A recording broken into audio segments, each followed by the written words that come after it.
Hi dear student, आपका स्वागत है। Class 9th maths chapter number 11 exercise 11.2 के क्वेश्चन सॉल्व करते हैं। चैप्टर है पृष्ठीय क्षेत्रफल और आयतन, सरफेस एरियाज एंड वॉल्यूम्स। तो क्वेश्चन नंबर 8 देखिए। एक अर्धगोला कटोरा 0.25 सेंटीमीटर 0.25 या सेंटीमीटर, ये सेंटीमीटर है, 25 सेंटीमीटर मोटी स्टील से बना है। इस कटोरे की आंतरिक त्रिज्या 5 सेंटीमीटर है।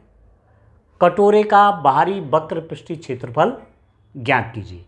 ए hemispherical ball is made of a steel made of steel 0.25 centimetre thick. The inner radius of bowl is 5 centimetre. Find the outer curve surface area of bowl. अब आप देखो, यह है बाउल, हेमिस्फेरिकल अर्धगोला हेमिस्फेरिकल बाउल है और ये थोड़ा थिक है, ये मोटा है, एकदम पतला नहीं है। बहुत महीन होता तो इनर रेडियस और बाहर की रेडियस हम लगभग एक समान मान सकते थे, पर ये मोटे स्टील की बनी है कटोरी है, ठीक है, माना मोटी स्टील की बनी हुई है। तो इसका मतलब इसका इनर रेडियस, अंदर का ये रेडियस, इनर रेडियस और बाहर का रेडियस अंतर आ जाएगा, क्योंकि मोटा है ना। तो इनर रेडियस और बाहर का रेडियस अंतर आ जाएगा। इनर रेडियस दे रखा है, आंतरिक त्रिज्या 5 सेंटीमीटर है और मोटाई, जैसे यहाँ से आप देखिए, यहाँ से लेकर के यहाँ तक, तो ये दिया हुआ है 5 सेंटीमीटर। और जो थिकनेस है, ये थिकनेस है ना, ये वाली, ये है मोटाई, ये मोटाई है, ये वाली। ये कितना दिया हुआ है?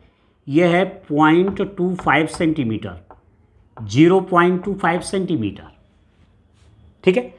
तो बाहरी रेडियस कैसे निकलेगी, बाहर की त्रिज्या कैसे निकलेगी? 5 सेंटीमीटर यहाँ तक है और 0.25 यहाँ है, तो पूरा प्लस हो जाएगा। 5 सेंटीमीटर प्लस 2.5 सेंटीमीटर। इसको देखिए, इनर रेडियस दी हुई है 5 सेंटीमीटर और इसकी जो मोटाई है वो 0.25 सेंटीमीटर है। मोटाई कितनी है? 0.25 सेंटीमीटर। तो बाहर की रेडियस कितनी हो जाएगी? इनर रेडियस प्लस 0.25, तो हो जाएगा 5.25। ठीक हो गया। तो इस रूप में करना है। देखिए, अर्धगोले की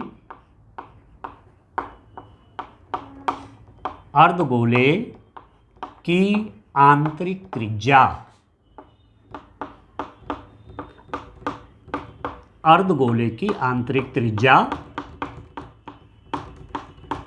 इनर रेडियस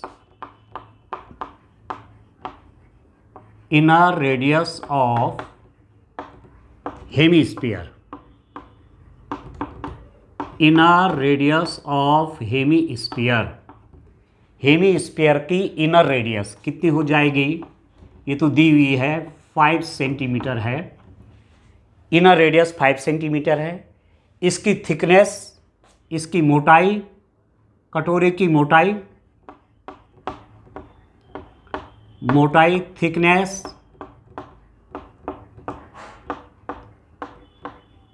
थिकनेस है 0.25 सेंटीमीटर। ये थिकनेस है, इनर रेडियस और ये थिकनेस है, ये मोटाई। तो आउटर रेडियस निकाल देते हैं, बाहरी त्रिज्या, ठीक है। अर्धगोले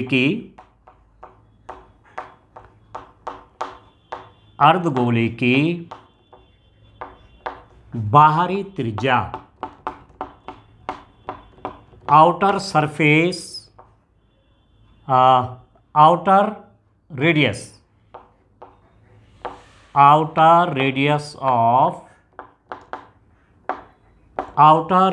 of hemisphere. Outer radius of hemisphere कैसे निकलेगा? Inner radius 5 centimetre plus thickness 0.25, तो ये हो गया 5 5.25 सेंटीमीटर। इस अर्धगोले की जो बाहरी त्रिज्या आई वो आ गई 5.25 सेंटीमीटर। ठीक है, अब निकालना क्या है, कटोरे का बाहरी पृष्ठीय क्षेत्रफल। Find the outer curve surface area of the bowl. जो एक कटोरा है, ठीक है, इसका बाहरी वक्र पृष्ठ का क्षेत्रफल ये चाहिए। ये वक्र पृष्ठ है, ये है कर्व सरफेस, ये इसका एरिया चाहिए। अब कर्व सरफेस एरिया क्या होता है अर्धगोले का, हेमीस्फीयर का कर्व सरफेस एरिया क्या होता है 2πr² होता है, जहाँ r रेडियस है। ठीक है, तो रेडियस हमको मालूम है, रेडियस इतनी है, त्रिज्या इतनी हो गई, तो इसका बाहरी वक्र पृष्ठ का क्षेत्रफल, ठीक है, इसका ये हो गया। कर्व सरफेस एरिया चाहिए इसका, तो फॉर्मूला यूज कर लूँगा। ठीक है, देखिए डियर स्टूडेंट,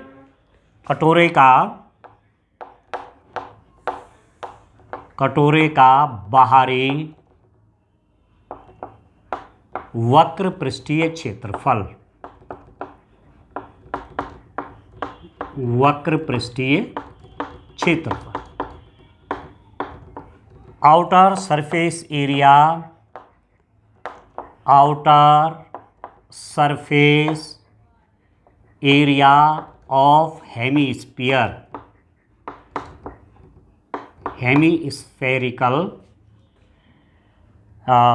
हेमीस्फेरिकल है ना, find the outer surface of the bowl, outer surface area of bowl लिख देते हैं।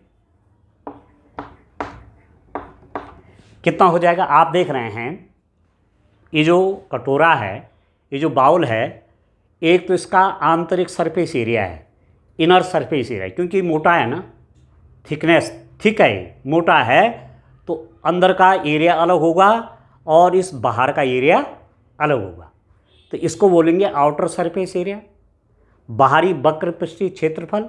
और ये जो अंदर है इसको बोलेंगे आंतरिक वक्र पृष्ठीय क्षेत्रफल। पर हमको आंतरिक तो पूछा नहीं है, आंतरिक के लिए भी सूत्र वही लगेगा 2πr²। ठीक है, ठीक है ना। वक्र पृष्ठीय क्षेत्रफल क्या देते हैं अर्धगोले का, हेमीस्फीयर का surface area, curve surface area कैसे देते हैं 2πr² से, जहां r रेडियस है, और इनर का भी निकालेंगे तो ये भी 2πr² से निकलेगा, पर इसकी रेडियस अलग है। जैसे यहाँ पर पूछा होता कि इसका इनर कर्व सरफेस एरिया भी निकालिए, आंतरिक वक्र पृष्ठीय क्षेत्रफल भी निकालिए, तो यहाँ पर r की जगह आता 5, क्योंकि आंतरिक रेडियस जो है, इनर रेडियस 5 है, पर हमको तो बाहर का निकालना है, इसका एरिया, इसका क्षेत्रफल, तो उसके लिए रेडियस ये हो जाएगी। ठीक हो गया, तो चलिए दिस इज इक्वल टू, अब मैं वैल्यू रख लेता हूँ, 2 × पाई है आपका 22/7 इंटू r² का मतलब होता है r × r मतलब 5.25 × 5.25। ठीक है, ये r² हो गया, 2πr², r × r। ठीक है, अब 7 से इसको काट लेते हैं। ठीक है डियर स्टूडेंट, अब 7 से 5 में डिवाइड नहीं होता तो डेसिमल लगाना पड़ेगा 52, तो 7 7 जा 49, 3 बच गया, 35, 7 पंजे 35, तो इससे इसको काट के आपका ये आ गया। तो यहाँ देखिए दिस इज इक्वल टू 2 का मल्टीप्लाई 22 के साथ होगा, तो इसको लिख देता हूँ मैं 44 × 0.75 × 5.25। ठीक है, अब चलिए मल्टीप्लाई कर लेते हैं, इसका मल्टीप्लाई पहले इससे कर लेते हैं, 44 × 0.75 की मल्टीप्लाई 44 के साथ करके कितना आता है डियर स्टूडेंट, ये देख लेते हैं इन दोनों का मल्टीप्लाई कितना आता है। तो देखिए 5 4 जा 22, ये हो जाएगा 30, तो ये हो गया 0.033, और डेसिमल कहाँ पर लगेगा 1 2, ये आ गया 33। इन दोनों का मल्टीप्लाई करके आ गया 33 × 5.25। ठीक है, अब इसका मल्टीप्लाई कर लेते हैं। ठीक है डियर स्टूडेंट, इन दोनों का मल्टीप्लाई कर लेते हैं। तो देखिए अब कितना आता है, इन दोनों का मल्टीप्लाई करके कितना आ रहा है, देखिए 5.25 into 33,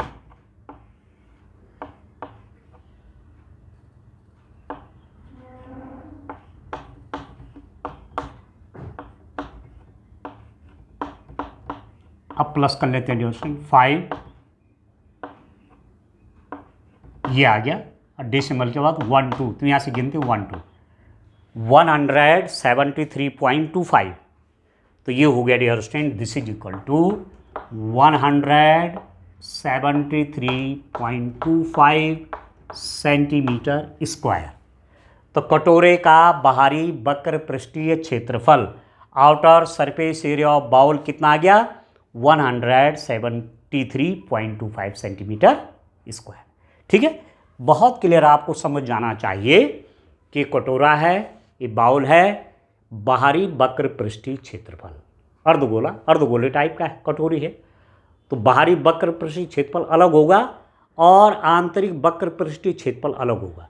inner curve surface area अलग होगा और आउटर कर्व सरफेस एरिया अलग होगा। क्यों?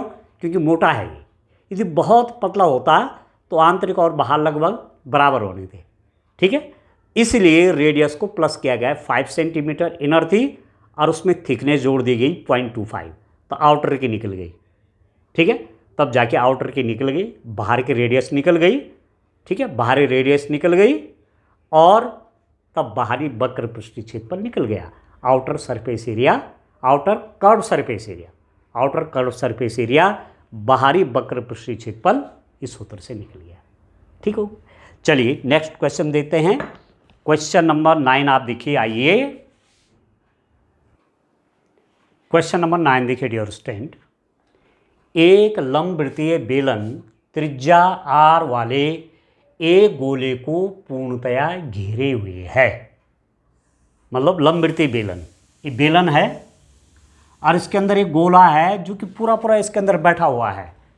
एक गोला जो है इसको भी छू रहा है, इसके आधार को, इसके टॉप को भी, इस साइड को भी, इस साइड को भी।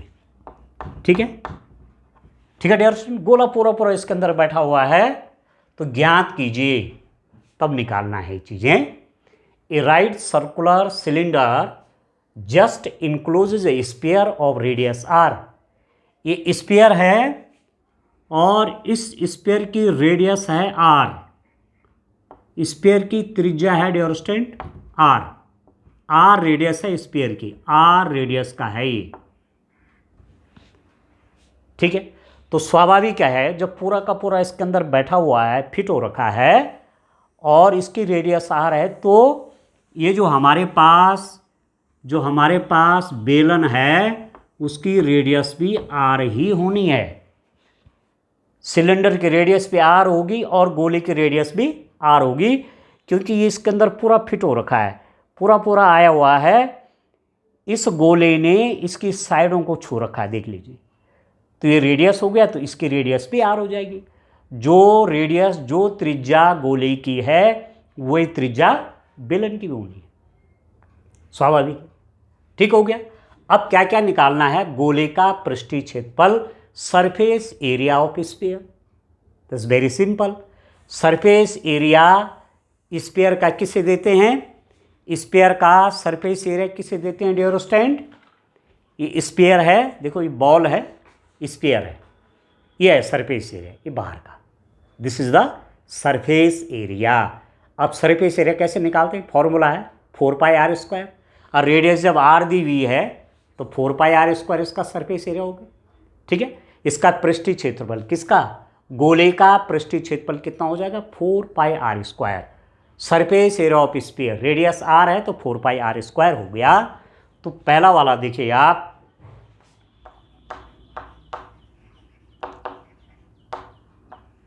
फर्स्ट पार्ट,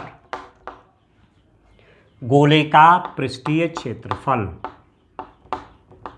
गोले का पृष्ठीय क्षेत्रफल सरफेस एरिया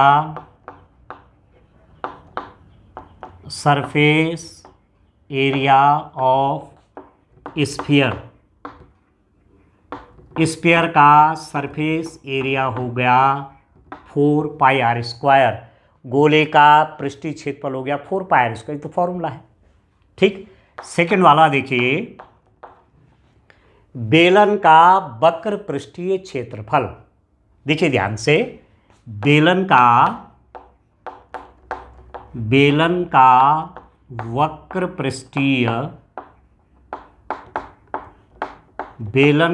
वक्र पृष्ठीय क्षेत्रफल, इसको ध्यान से देखिए dear student.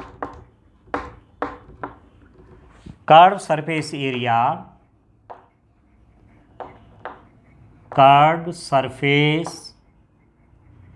Area of cylinder,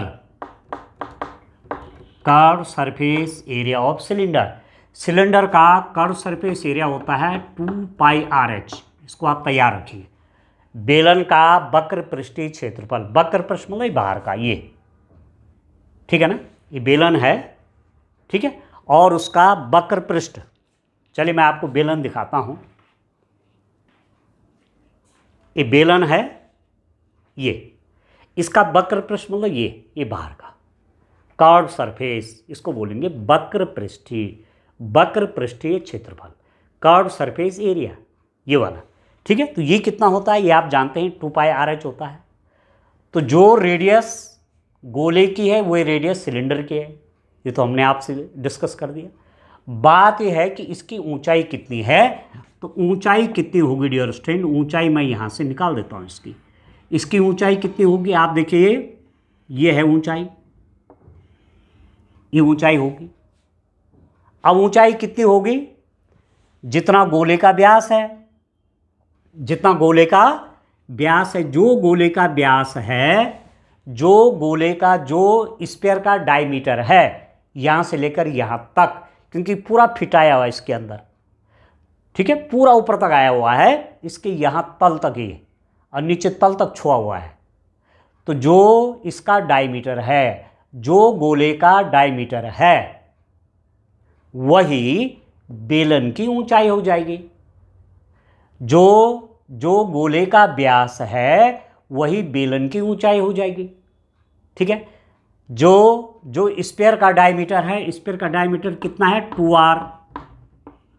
2r diameter हो जाएगा स्फीयर का, ठीक है। रेडियस r है तो डायमीटर 2r। अब यही हाइट किसकी भी हो जाएगी, यही हाइट सिलेंडर की भी होगी, यही हाइट बेलन की भी हो जाएगी, यही ऊंचाई बेलन की भी हो जाएगी, ठीक है। तो 2r क्या हो जाएगा, बेलन की ऊंचाई, ठीक है। यहां पर मैं लिख लेता हूं बेलन की ऊंचाई, बेलन की ऊंचाई, height of cylinder, height of cylinder हो जाएगा 2r। ये जो h है ना, h किसके बराबर हो जाएगा, 2r के बराबर। यही बेलन की भी ऊंचाई होगी, सिलेंडर की हाइट क्या हो जाएगी, 2r, ये डायमीटर के बराबर। तो h की जगह लिख देते हैं 2r। तो ये कितना हो जाएगा, 2πr, रेडियस तो r ही है, बेलन की रेडियस क्या है, सिलेंडर की रेडियस r है, और h की जगह आ गया 2r, तो ये हो जाएगा 2 2 जा 4πr², ठीक है, 4πr²। ये जो सिलेंडर है इसका वक्र पृष्ठीय क्षेत्रफल, ये जो सिलेंडर है इसका कर्व सरफेस एरिया, वक्र पृष्ठीय क्षेत्रफल आ गया 4πr², ठीक है डियर स्टूडेंट। अब इसका जो थर्ड पार्ट है, यहां हमको देखना है रेशियो। तीसरे में क्या है, फर्स्ट और थर्ड में प्राप्त क्षेत्रफलों का अनुपात। फर्स्ट व थर्ड में प्राप्त क्षेत्रफलों का अनुपात, क्षेत्रफलों का अनुपात, ठीक है dear student. Ratio of area, ratio of the area, ratio of the area obtained, ratio of the area obtained in first and second, first और सेकंड में जो आया इसका सरफेस एरिया, किसका, गोले का पृष्ठीय क्षेत्रफल, सरफेस एरिया ऑफ स्फीयर ये है, और सेकंड में क्या आया, सरफेस एरिया ऑफ सिलेंडर, बेलन का वक्र पृष्ठीय क्षेत्रफल, ये इन दोनों का रेशियो निकालना, अनुपात निकालना है। तो रेशियो आप जानते हैं 4πr² अनुपात रेशियो 4πr², ठीक है। इसका और इसका रेशियो, इसका और इसका अनुपात। अब जब अनुपात आप निकालते हैं तो 4πr² रेशियो 4πr² को क्या लिख देते हैं, 4πr² डिवाइडेड बाई 4πr²। तो 4πr² से 4πr² कट गया तो 1/1, ये हो जाएगा 1/1, और 1/1 का मतलब हुआ 1:1, 1:1, क्योंकि ये दोनों क्वांटिटीज क्या हैं, बराबर है। ठीक है डियर स्टूडेंट, अब थोड़ा सा कोण के बारे में जान लेते हैं कि कोण क्या होता है, उसके बारे में थोड़ा समझ लेते हैं। आइए डियर स्टूडेंट, अब शंकु का आयतन पढ़ेंगे, वॉल्यूम ऑफ ए कोन। एक कोन है, कोन, शंकु, और ये है बेलन, सिलेंडर। ये बेलन है, ये शंकु है, ठीक है। आपने देखा होगा बर्थडे पार्टी में छोटे बच्चे ऐसे कैप पहनते हैं, वो क्या है, शंकु होता है, वो शंकु का शेप है, उसका कोन का शेप है, ठीक है। अब इसमें 3 चीज़ें होती हैं। देखिए कोन के लिए एक तो आपको होना चाहिए मालूम रेडियस, रेडियस त्रिज्या, या रेडियस होगी। एक होती इसकी ऊंचाई, हाइट, ठीक है, और एक होती तिरछी ऊंचाई, स्लैंट हाइट, हाइट, रेडियस, त्रिज्या, ऊंचाई और तिरछी ऊंचाई। शंकु की तिरछी ऊंचाई, ये ऊंचाई और ये आधार की त्रिज्या, और इनके बीच में होता 90 डिग्रीज का एंगल, ये 90 डिग्री का एंगल है। तो ये राइट एंगल ट्रायंगल बन गया, समकोण त्रिभुज बन गया। और समकोण त्रिभुज में 90 अंश के कोण के सामने की भुजा कर्ण, 90 डिग्रीज के अपोजिट साइड हाइपोटेन्यूज। और आपने पाइथागोरस प्रमेय पढ़ी, पाइथागोरस थ्योरम में आपने पढ़ा है कि L² = R² + H², ये रिलेशनशिप है, ठीक है। कर्ण का वर्ग बराबर आधार का वर्ग गुणा गया ऊंचाई का वर्ग, L² = R² + H², और यहाँ से L आप निकाल देंगे √R² + H²। तो एक तो ये ध्यान रखना है। स्लैंट हाइट = रेडियस का स्क्वायर प्लस हाइट का स्क्वायर, ठीक हो गया, ठीक है। यह है लंब वृत्तीय शंकु। Right circular cone, right circular cone में जो ऊंचाई होती है ना, हाइट होती है, वो बेस के परपेंडिकुलर होती है। लंब वृत्तीय शंकु में शंकु की ऊंचाई और आधार के बीच में 90 डिग्री का एंगल होता है, इसको बोलते हैं, इसको लंब वृत्तीय शंकु, राइट सर्कुलर कोन, ठीक है डियर स्टूडेंट। अब यहाँ पर देखिए आप, ये सिलेंडर है, सिलेंडर की रेडियस भी सेम है, मैंने सेम रेडियस के बनाए हैं दोनों, सिलेंडर की रेडियस भी सेम है। जो रेडियस इसकी है कोन की, वही रेडियस किसकी है, इस सिलेंडर की है, ठीक है। और इसकी जो हाइट है, इसकी हाइट भी बिल्कुल h है। ये जो बेलन है, बेलन की हाइट भी h है, जितनी हाइट इसकी है उतनी हाइट इसकी है, ठीक है। अब आप जानते हैं बेलन का आयतन, volume of cylinder, volume of cylinder, ये हो जाएगा डियर स्टूडेंट πr²h। इस सिलेंडर का volume pi are square h होगा। ठीक है, ये मेरे पास सिलेंडर है, बेलन है, यदि इसकी रेडियस आर है, ऊंचाई एच है, तो इसका volume pi are square h से दिया जाएगा। मतलब इसके अंदर कितना पानी आ सकता है, उस पानी का आयतन निकल जाएगा। जितना आयतन इस सिलेंडर का होगा उतना ही उसके अंदर पानी का आयतन होगा। ठीक होगी, ठीक है डियर स्टूडेंट। अच्छा, अब दूसरा देखिए, शंकु जो है इसका आयतन देखिए, शंकु का जो आयतन होता है, शंकु का आयतन, volume of cone, volume of कोन। यहाँ पर क्या है, ये जो मैंने सिलेंडर ले रखा है, जो मैंने कोन ले रखा है, रेडियस दोनों की आर आर है, हाइट दोनों की एच एच है। यहाँ पर जो बेलन है, जो शंकु है, उनके आधार की त्रिज्या समान है, और आधार की त्रिज्या समान है आर, और ऊंचाई समान है एच। तो हमेशा याद रखना, ठीक है, कि इस ऐसे मैं 3 शंकुओं के अंदर जब पानी भरूंगा और उस पानी को इसके अंदर डालूंगा, तब जाकर के ये पूरा भरेगा। ठीक है, ठीक है, ठीक है ना। मैं कह रहा हूँ ऐसे मैं 3 शंकु ले लूँ, उनके अंदर पानी भरूँ और उस पानी को इसके अंदर भर दूंगा तो ये फुल भर जाएगा। कहने का मतलब ये हुआ कि इसका वॉल्यूम इसके वॉल्यूम का 3 गुना इसका वॉल्यूम होता है। Volume of this into 3 is equal to volume of this. ठीक है, इसका आयतन का तिगुना इसका आयतन होता है। Volume of this into 3 is equal to volume of this. या हम कह सकते हैं कि इसके वॉल्यूम का 1/3 इसका वॉल्यूम होता है। ठीक है, 1/3 पाई आर स्क्वायर एच। यदि सिलेंडर का वॉल्यूम, सिलेंडर की रेडियस आर है, सिलेंडर की हाइट एच है, तो सिलेंडर का वॉल्यूम दिया जाएगा पाई आर स्क्वायर एच से।